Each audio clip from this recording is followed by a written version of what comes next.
नमस्कार दोस्तों। तो कैसी चल रही है आप लोग की तैयारी?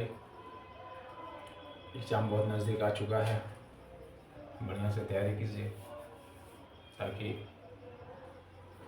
अच्छा से अच्छा रिजल्ट बन सके आप लोगों का। तो मैं आज आप लोगों को बताने वाला हूँ होम साइंस के कुछ मॉडल सेट के कुछ क्वेश्चंस आंसर जो आपके लिए बहुत ही उपयोगी है और आपके पढ़ाई में बहुत ही सहायक होगी। तो चलिए चलते हैं आज के क्लास की ओर। तो मॉडल सेट में लघु उत्तरीय प्रश्न में आपको मिलेगा, मानसिक आय से आप क्या समझते हैं? मानसिक आय से आप क्या समझते हैं? मानसिक आय जो है वो किसी वस्तु के उपयोग करने के बाद जो हमें संतुष्टि प्राप्त होती है कि चलो मैंने इस वस्तु का उपयोग किया, मुझे बहुत अच्छा लगा, उसी को हम लोग मानसिक आय बोलते हैं। तो जानते हैं उसके बारे में। मानसिक आय से आप क्या समझते हैं, आपका प्रश्न है।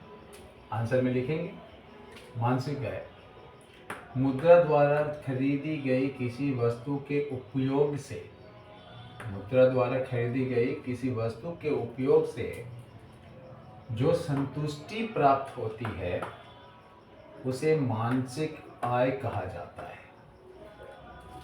ठीक है, जिस वस्तु का उपयोग हम लोग खरीद कर करते हैं उससे जो हमें संतुष्टि प्राप्त होती है उसको हम लोग मानसिक आय कहते हैं। मानसिक आय को देखा नहीं जा सकता, केवल अनुभव किया जा सकता है। हम मानसिक आय को देख नहीं सकते हैं लेकिन अनुभव कर सकते हैं।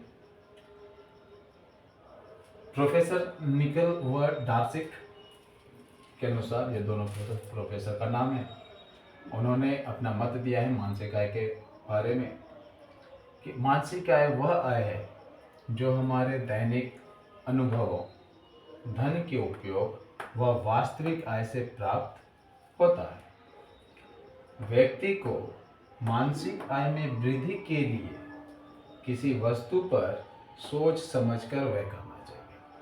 अर्थात हमें मानसिक आय के लिए किसी भी वस्तु को खरीदने से के पहले उसके बारे में अच्छी तरह से सोच लेना चाहिए, समझ लेना चाहिए, तभी जाकर उस वस्तु को खरीदना चाहिए, है ना। तभी जाकर आप मानसिक आय की प्राप्ति कर सकते हैं। बिना सोचे समझे किसी वस्तु को खरीद कर उपयोग करने से संतुष्टि भी नहीं मिलती। जब संतुष्टि नहीं मिलेगी तो वो मानसिक आय नहीं कहला सकता। इसलिए जब भी किसी वस्तु को खरीदे उसके बारे में सोच ले, समझ ले, उसके बाद ही उस वस्तु को खरीद कर उसका सेवन करें ताकि आपको मानसिक आय की प्राप्ति हो सके। तो ये रहा मानसिक आय की परिभाषा। अब चलते हैं आगे की ओर, देखते हैं क्या क्वेश्चन है।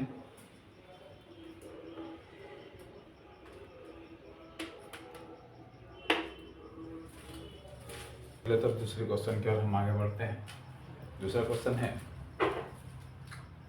घरेलू हिसाब किताब रखने के क्या लाभ है? यानी कि घर में जो आय व्यय होता है उसके हिसाब किताब रखने से क्या क्या लाभ होते हैं उनके बारे में लिखना है। तो जानते हैं घरेलू हिसाब किताब के क्या लाभ हैं।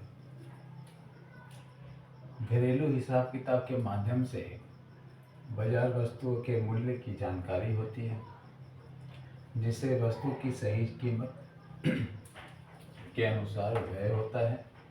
इस प्रकार प्रत्येक व्यक्ति अपनी आय और व्यय को देखकर उनमें उचित तालमेल बैठाकर धन का व्यवस्थापन कर सकते हैं, जिससे घर के अन्य व्यक्ति को आर्थिक परेशानियों का सामना नहीं करना पड़ता। अर्थात जब हम लोग घरेलू हिसाब किताब रखते हैं तो उसके माध्यम से पता चलता है कि बाजार में जो वस्तु का मूल्य है, निर्धारित मूल्य वो कितना है, उसकी जानकारी हमें रहती है। और हमें ये भी जानकारी रहती है कि हमारी आय कितना है और हम व्यय कितना कर सकते हैं, है ना, ताकि भविष्य में आर्थिक स्थिति की सामना ना करना पड़े और साथ ही साथ घर के परिवार के किसी अन्य व्यक्तियों को भी धन की धन की आर्थिक परेशानियों को ना झेलना पड़े। तो घरेलू हिसाब किताब रखने के यही लाभ हैं, इस प्रकार आप लिख सकते हैं। चलते हैं तीसरी क्वेश्चन की ओर कि तीसरी क्वेश्चन क्या है, उसका आंसर जान लेते हैं।